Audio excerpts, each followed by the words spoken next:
The first rates then on your screens right now, and it's a very, very tempered start. Let's see what direction the markets take from here on. Let's start off with the earnings reactions. First on L&T, because that's going to have a bearing on the index as well, given its weightage. L&T starts off 3.25% lower right now in trade. Although while the numbers were a miss, they have raised their FY24 order inflow guidance all the way up to 20%. But no, the market is not reading into that 4% of a dip coming in for L&T. DRL as well. The Q3 numbers were a beat led by the US sales. The India business is an uptick of about 5%. Very tempered a move coming in for DRL right now. SRF, Voltas, all have been disappointing numbers, so look out for that as well. I want to see what Star Health is up to because they too came out with their numbers, as was the case with PB Fintech, wherein the core business revenues have come in higher by 40%. The contribution of the margins has been up by 400 basis points. There's TCS as well, which has signed that 15-year deal with Aviva.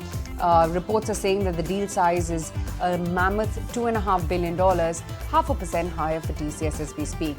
Where's the pinpoint? Reliance Industries. Let's see what that stock is up to. Holding up in the green of about almost 1% as I see it right now. But I think it's a bit of a tug of war with L&T on one end and Reliance on the other.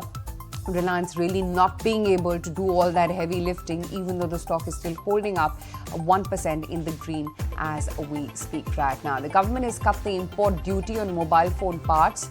Dixon Technologies is the stock that we should bring up for you on your screens because that's going to have an immediate bearing. Or for that matter, I think Reddington as well eventually. But yeah, the more near-term impact is going to be felt by Dixon. That stock is holding up as we speak right now.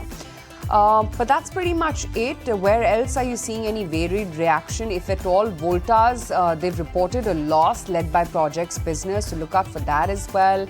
Let's see what SRF also is doing. The margins have declined in the chemicals as well as the PFB business both. So that's going to be another stock which is going to be in focus. There's, of course, Cochin Shipyard, which also came out with its numbers.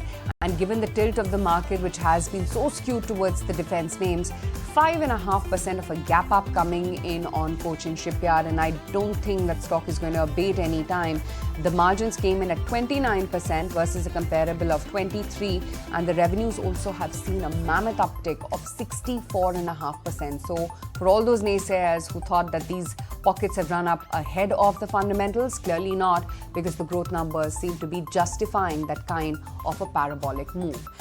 But Kunal, what's your sense on which way A, the index is going to move from here, and B, any trades if you're punching in right now? So yeah, again, the trend on the index is a lot more sideways. Sideways in the sense that we are more stuck into a range, a broad range for the index, some 700, 800 points on the Nifty. In terms of opening trade, I think L&T Finance is something which looks attractive. Over the last few days, the stock has managed to make a very strong comeback from 155 mark to now on the verge of breaking about 170 levels, expecting the stock to perform exceptionally well going forward with a potential target of even 200 over the near term. So would be bullish on L&T Finance. Okay, speaking of that group of stocks, it's L&T that's reeling under pressure, of course, on the back of those numbers. It's a 5% gash. Naresh, a quick take on what one should do with L&T at the current levels and your first trade. So would wait out for the last low zone of 3300, 3350, which is where I think it should reverse from. And that is where the risk reward comes into play. So for now, would wait it out. My pick for the day continues to be Container Corporation, which looks promising on a structural chart.